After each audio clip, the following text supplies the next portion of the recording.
Hi students, previous discussion we have seen through the SAG calculation for various case studies, and now we are going to see the next part of the installation of power transmission line, that is insulators. So the name itself says that. What is meant by insulator? Insulator is a device which isolates the live conductor from the supporting structures called as towers. So the overhead line conductors are, in general, we know that they are bare conductors without any insulating over them.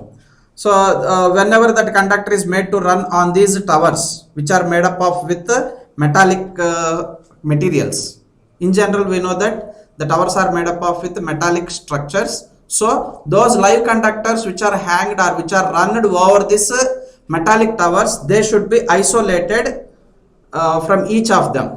Okay, so to avoid the flow of current to the earth from the live conductors to the supports, there must be a safe clearance between the live conductor and supports. Therefore clearance or isolation is required between the live conductor and support structure.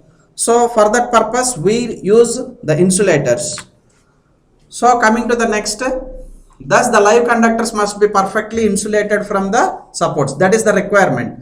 Why do we use insulators? Insulators are used to insulate or isolate the live conductors from the tower structures. Okay, so the main function of the insulators is to provide perfect insulation between the live conductors and the supports, as we discussed, and also to prevent any leakage current from the live conductors to earth through the supports. So the main purpose of isolation is nothing but to avoid the leakage currents. In general, even though it is an insulating material, it allows a small amount of current which will be passed from the live conductor to the earth. So such a type of currents which are passing through the tower structures is called as leakage current. We have to minimize that leakage current, or we have to avoid that leakage current. For that reasons we use the insulators. Okay, next let us see what are the properties that should possess for an insulator. So the first property is it should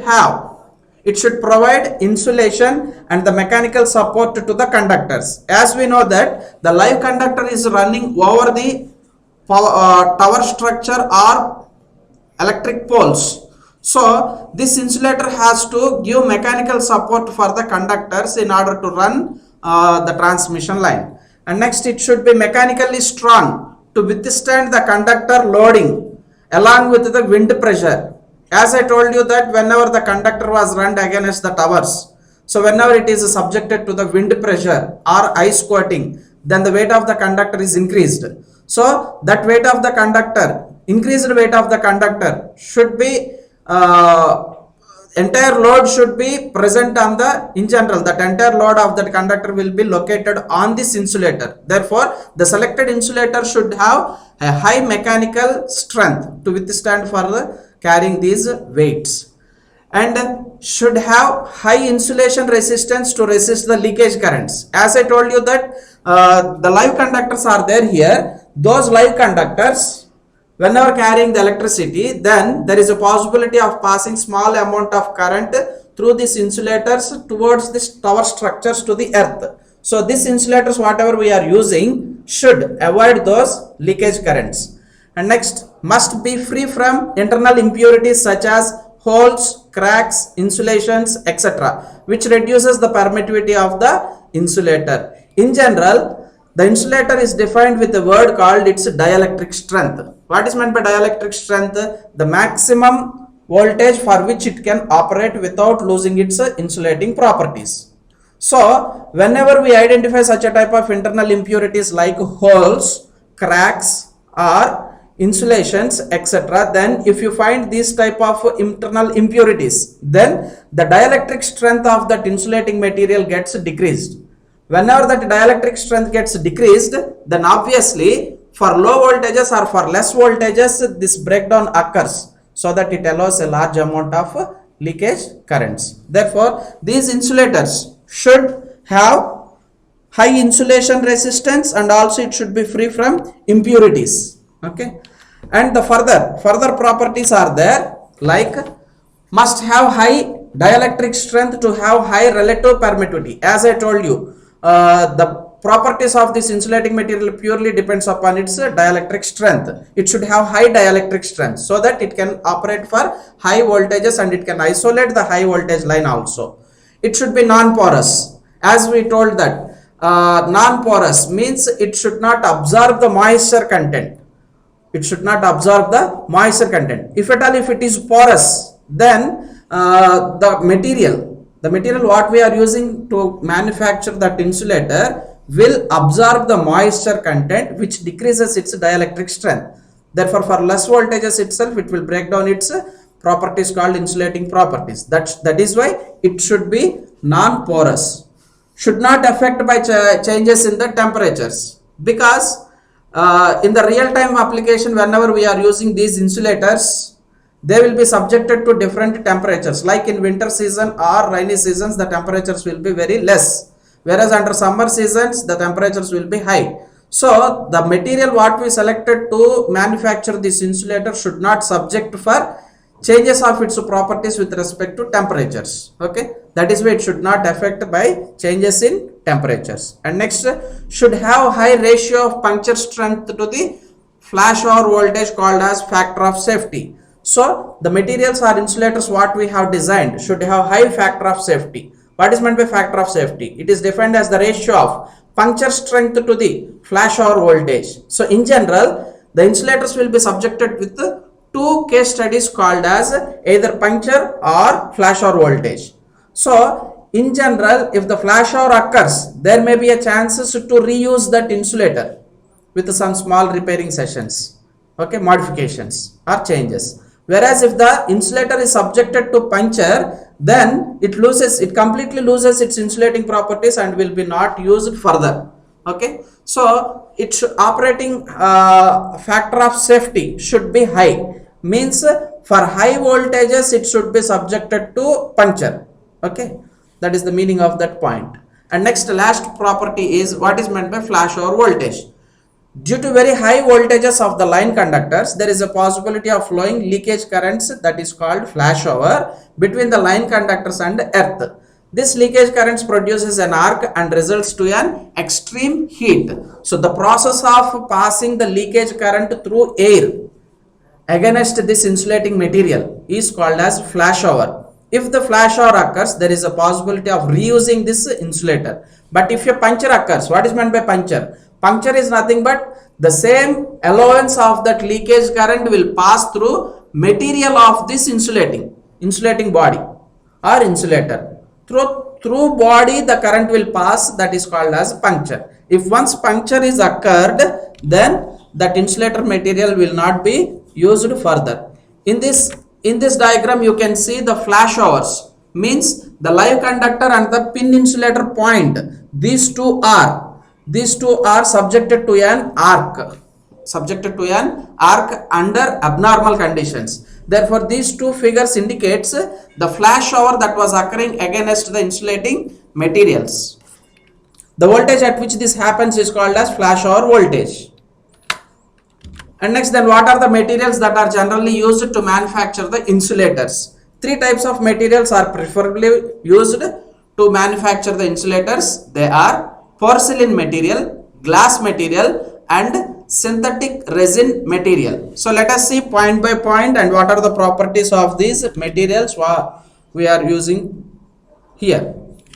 Coming to the porcelain. In general, 90% of the insulators are used with this porcelain material. It is a most commonly used ceramic material for insulators. Manufactured from, it's a combination of manufacturing process which is formed with china clay, that is also called as plastic clay, is mixed with silicon and feldspar. So the silicon and feldspar is mixed, so that mixture is again combined with the plastic clay.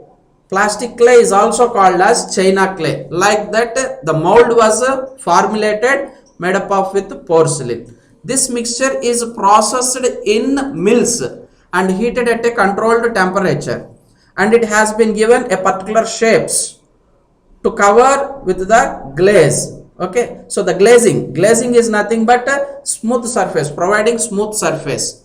So metal parts inside the insulators are made up of with galvanized cast iron. So the porcelain material, if at all if it is used to manufacture the insulators, then preferably we pin type and suspension type. Pin type and suspension type insulators are manufactured with this porcelain. So whenever the pin type insulators are used, the iron pin at center is made up of with cast iron. Okay. And next, the metal parts inside the insulators are made up of with galvanized cast iron. The porcelain is free from the internal impurities such as holes, cracks, and insulations. So one of the property to be maintained by this porcelain is maintained here, that is it will be free from internal impurities.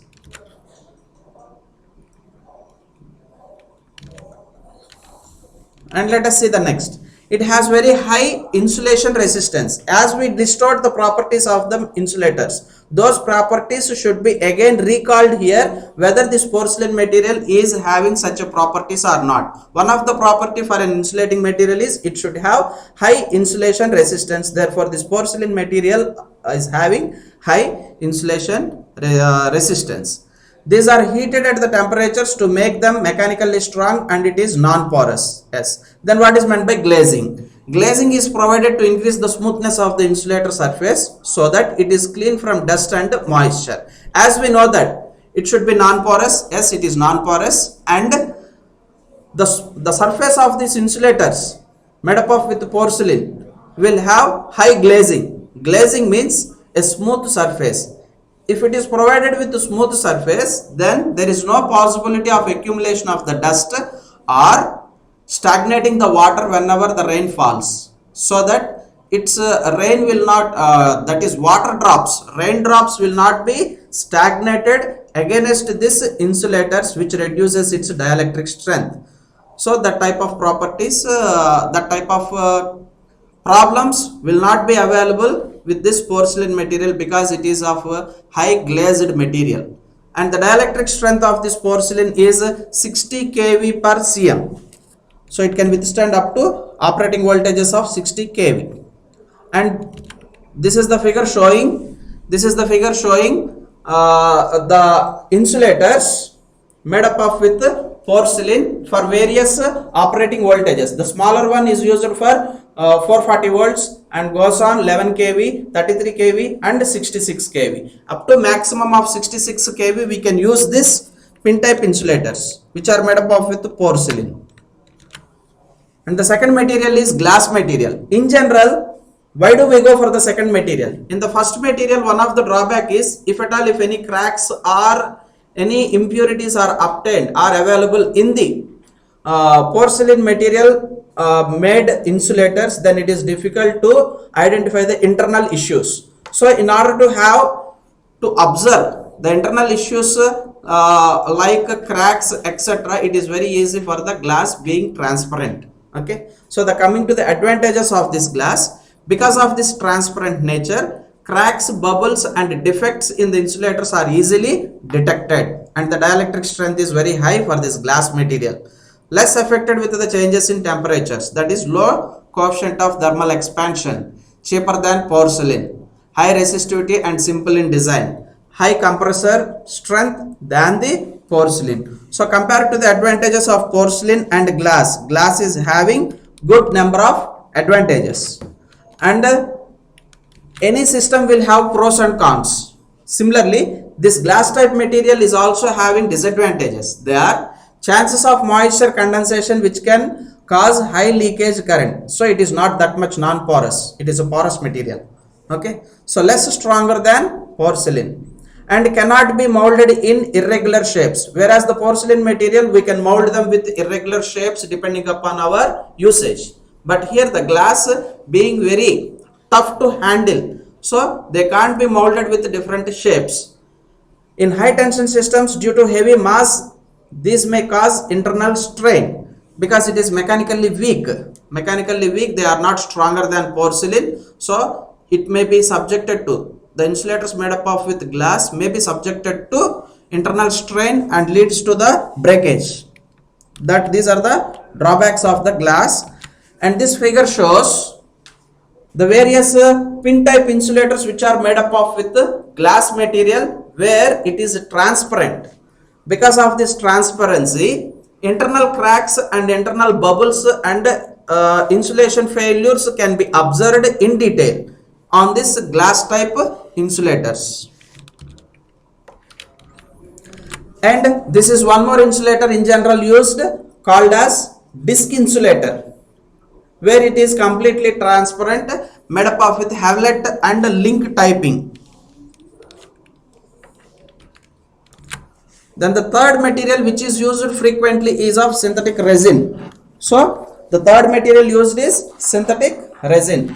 Coming to synthetic resin, it is manufactured from the components of silicon, rubber and resin. In general, the first material is made up of with a combination of feldspar and plastic clay, as we know that, okay, China clay. And the second one is purely made up of with glass. And the third material selected here, it is a synthetic resin. This synthetic resin is a combination of some materials like silicon, rubber and resin. These are also having this one advantages and limitations. Coming to the advantages, it has high tensile strength. So within this operation it is having high tensile strength. Weight is low, okay, and next comparatively cheaper, used for indoor applications and bushings. So the meaning of these applications, if you see the transformers terminals are to be connected inside through insulators called bushing structures. Okay, for these bushings in general we will go for synthetic resin. And the limitations is, compared to the porcelain and glass, the leakage current is high, and these are of shorter in length because of rubber having subjected to temperature effects whenever they were gets heated.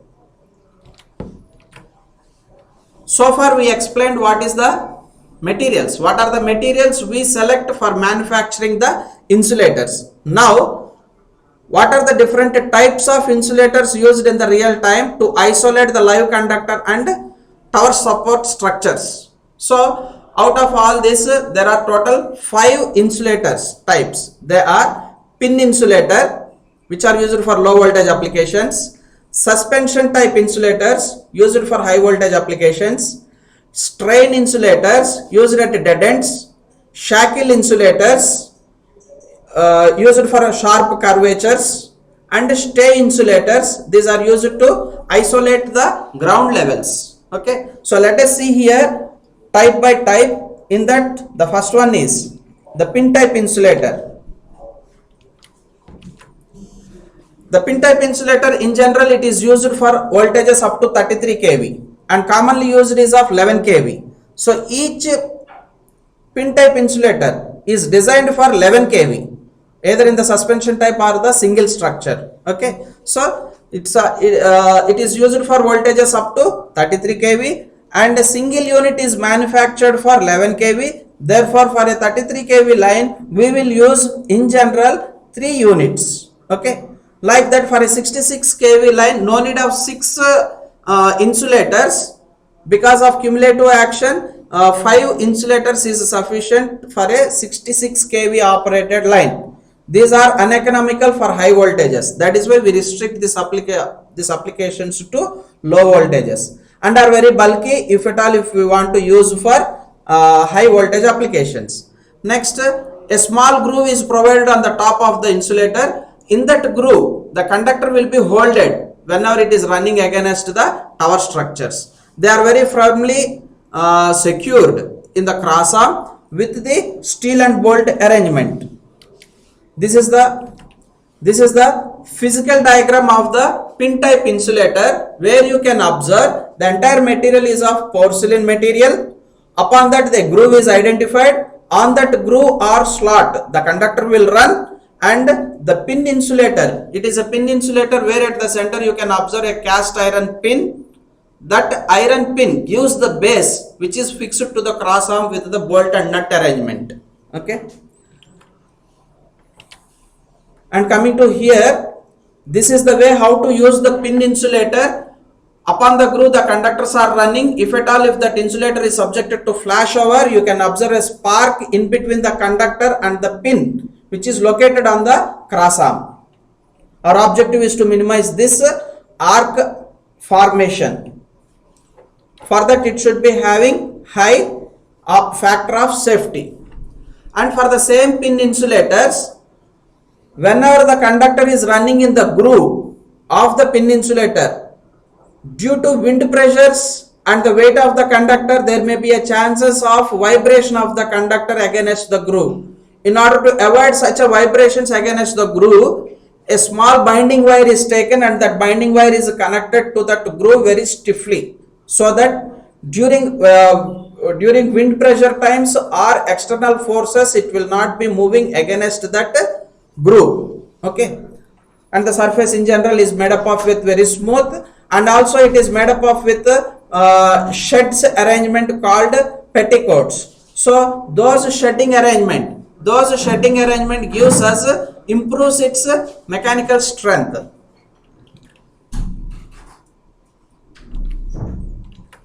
The second type insulators is suspension type insulators, made up of with porcelain and are in disc shape. Previously they are in mold shape with larger size, and next used for high voltage transmission lines. So the previous drawback can be overcome with this suspension type insulators.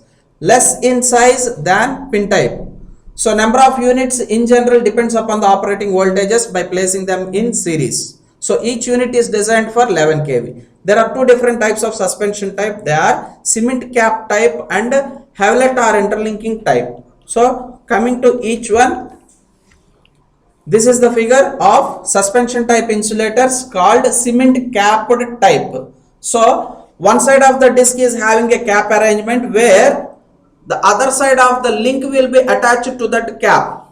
Okay, so other side of the figure, if you see, another side of this disc type insulator is having some pin. Therefore, it is called as cement cap type. Each unit is designed for 11 kV. So most commonly used type this is, and made up of with porcelain. To increase the flashover distance or bottom, it is grooved, and also galvanized cast iron cap is concentrated on the top. Cap is used to hold the pin and another unit. So for a chain connection we will use this cemented cap type.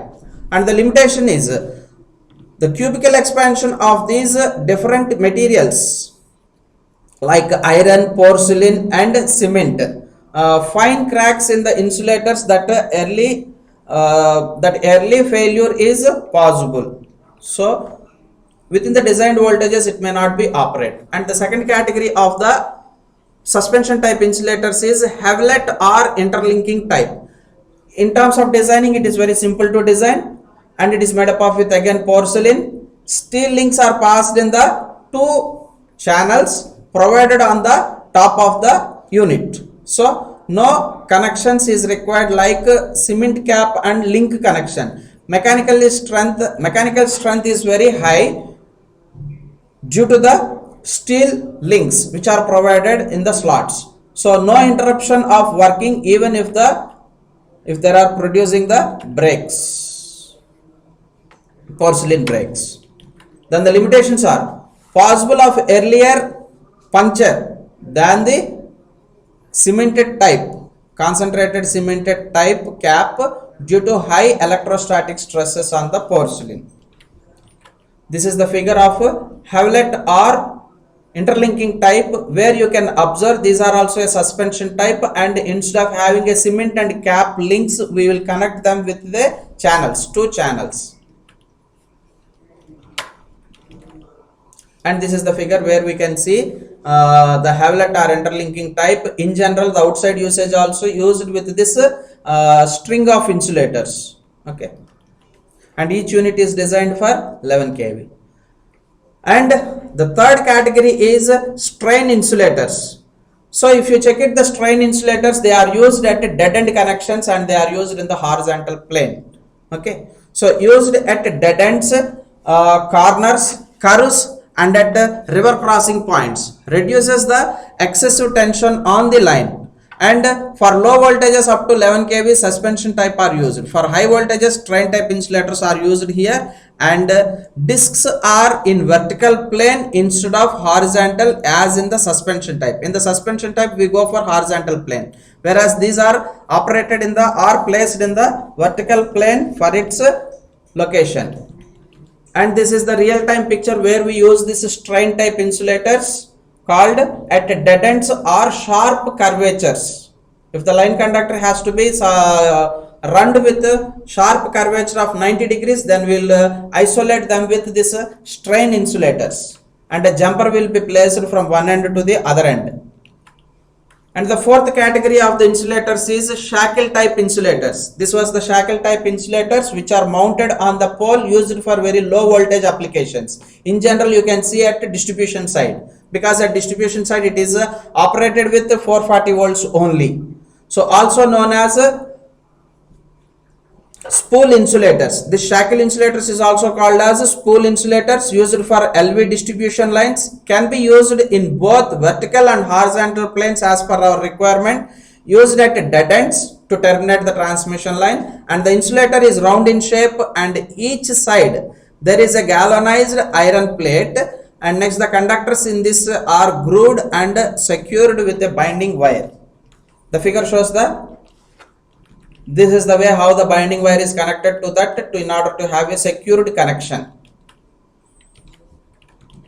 And the last category of the insulators is stay type insulators, so also known as egg insulators, and it is used for low voltage application lines to provide the stay wire from the to provide insulation or to isolate the stay wire from earth to pole. Between the earth and pole we have to isolate them with the help of this stay insulator made up of with porcelain. It has two holes for the stay wires, so in general in those two holes the stay wire is connected.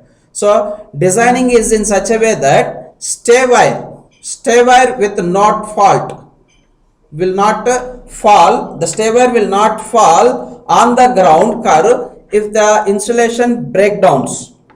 To avoid that fall on the ground of the stay wire, in general we use this stay type insulators. At outside we look this stay insulators like this, which is having two holes.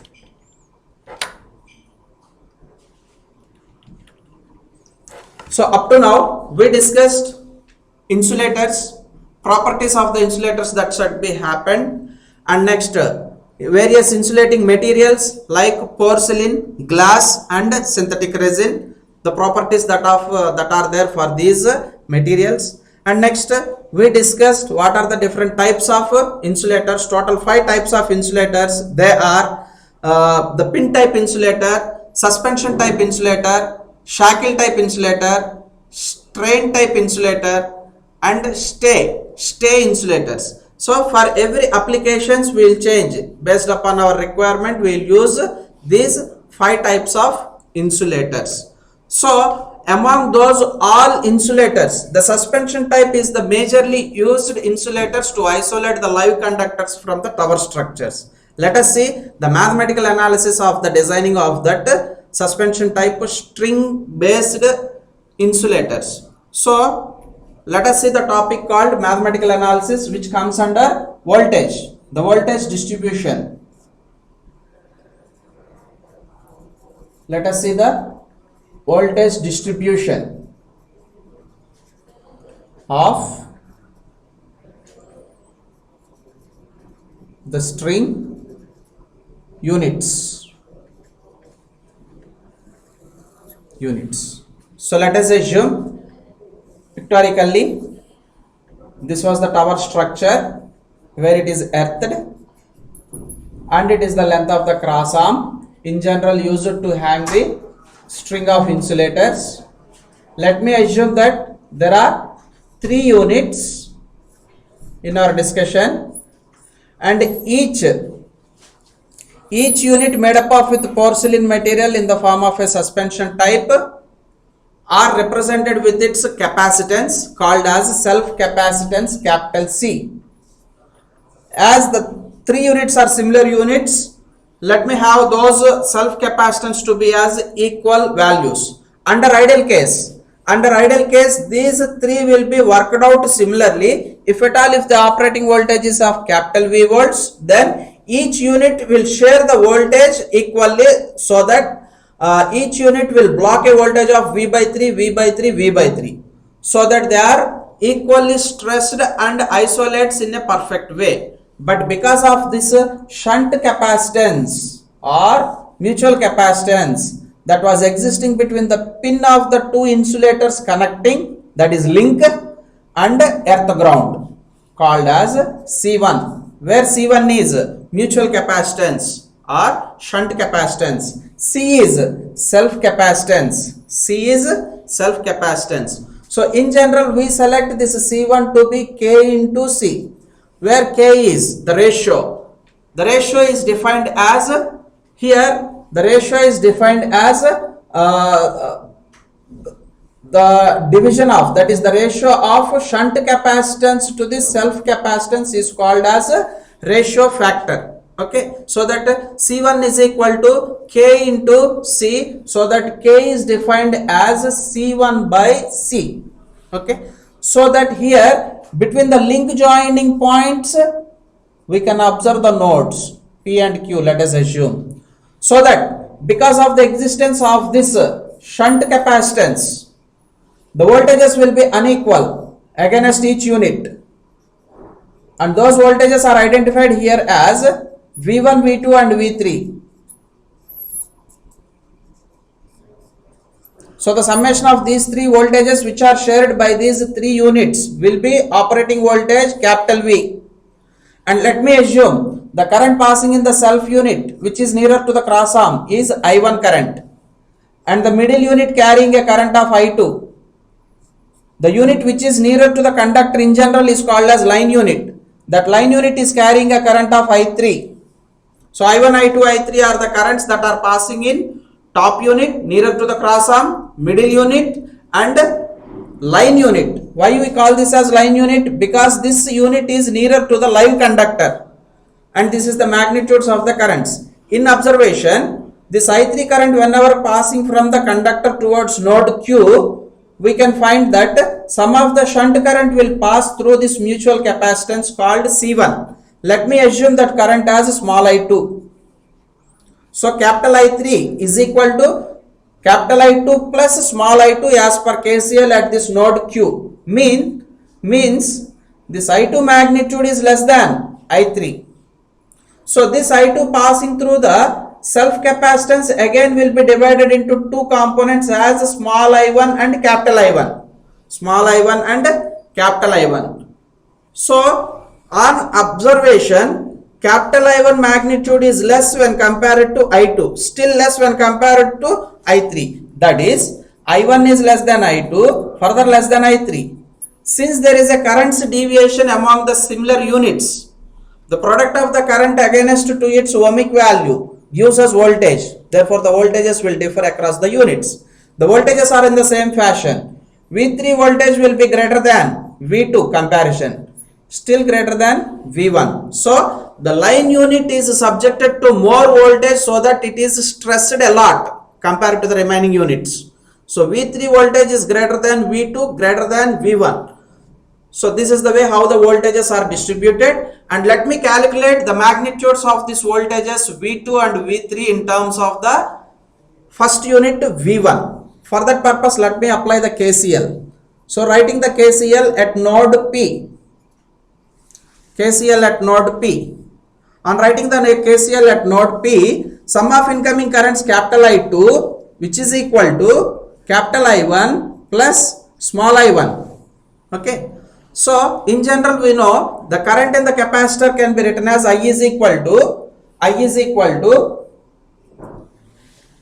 the current I is equal to V by XC. That is I is equal to V into omega C, because 1 by XC value is omega C. I will use this basic formula in the KCL. I2 is nothing but across its voltage V2 omega C should be equal to I1. What is I1? The voltage against this capacitor V1 omega C plus small I1. What is small I1? It is the current passing through C1. Then the voltage applied to this is, as you know that this C1 is connected between the node P and the tower structure. To the same node P and the tower structure grounded value, we assume the voltage to be V1. Therefore, the same voltage will be applied because of these two connected in parallel. In parallel, the voltage is same. Therefore, I1 is equal to V1 omega C1. Okay. So, on either sides we can cancel. Means, we can write this as V2 omega C is equal to V1 omega C plus V1 omega. As per this knowledge, C1 is equal to Kc. Can write it here as Kc. On both sides, omega C get cancelled. Therefore, voltage between the middle unit, voltage across the middle unit called as V2. This is the middle unit. So, V2 is equal to V1 into 1 plus K. So, that V2 written in terms of V1. This is equation 1. And next, in the similar way, if you apply the KCL, KCL at node Q, sum of incoming currents. What is sum of incoming current? I3, which is equal to sum of leaving currents, capital I2 plus small I2.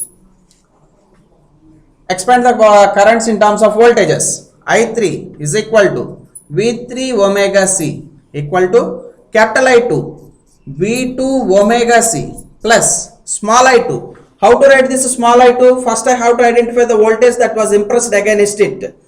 This capacitance, which is carrying a current of I2, is located in between Q and ground. Between Q and the ground, what was the voltage available? V1 plus V2 is the voltage available. Therefore, the amount of voltage across this is V1 plus V2. Can be written as V1 plus V2, V1 plus V2, this much amount of voltage against C1. What is C1? K into C. So, on both sides omega C get cancelled and finally the V3 can be written as V2 plus V1 plus V2 into K. Rearrange the terms. On rearranging the terms, the V3 is equal to V1K plus V2 into 1 plus K.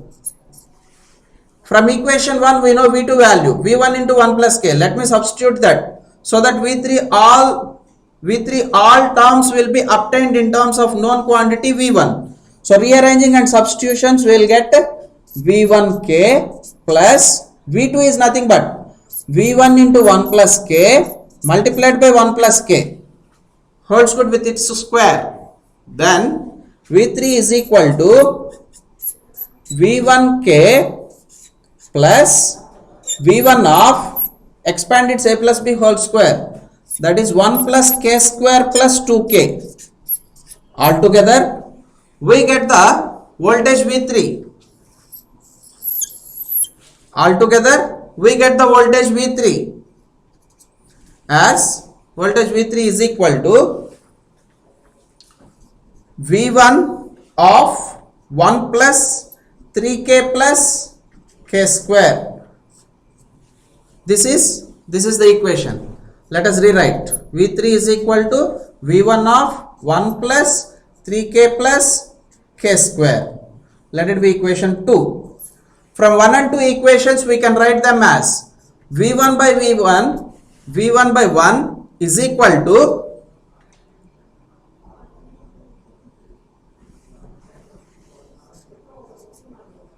V2 by 1 plus K.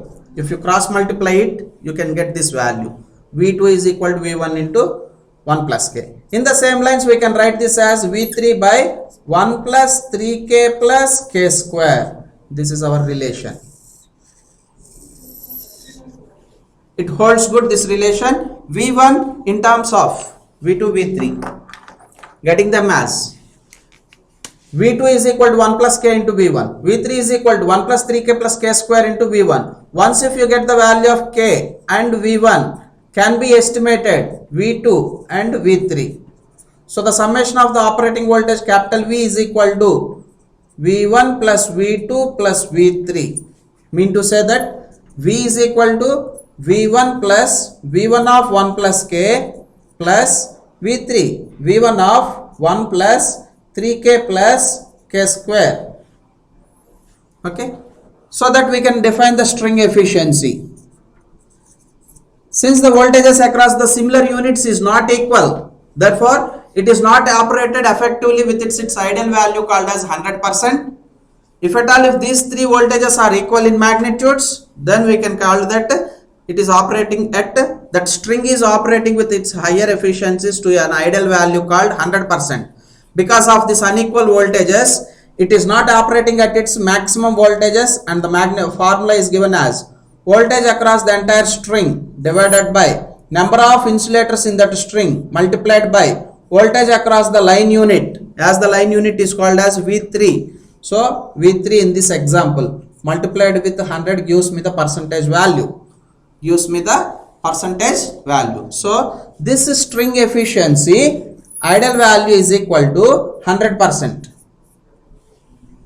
In general, the magnitudes of the voltages are not equal. If they are equal, then I will get this as 3V divided by N into V. V get cancelled. So 3 get cancelled and we will get 100% as an string efficiency. Our objective now is to improve that string efficiency, which are in smaller values. What is the reason for the lesser values of the string efficiency? Unequal voltage drops is the reason. Why the voltages are unequal? Even the ohmic values are same because of manufacturing them with the same materials and structures, similar units. The magnitudes of currents are different. I1, I2, I3 are not same. I1 magnitude is less than I2. I2 magnitude is less than I3. Unequal currents leads to the unequal voltages, so that this string efficiency magnitude will be decreased from its ideal value. Then what to do here? To improve the string efficiency in general, we try to make the currents to be equal. Why the currents are unequal? Because of the existence of this shunt branch currents. Then how to minimize those shunt branch currents? Called as I1, small I1 and small I2. So those currents can be minimized if at all if we use the increased length cross arms. So if the cross arms length is increased, obviously K gets decreased. If the K gets decreased, its string efficiency gets increased. Okay. So one of the possibilities by using larger cross arms, but it is not an economical method. Okay. So three methods are there to improve the string efficiency. They are: the first one, increasing the length of the cross arm. Second one, grading the self unit capacitance. Third one, using a static shield at this live conductor. Will be discussed in detail point by point.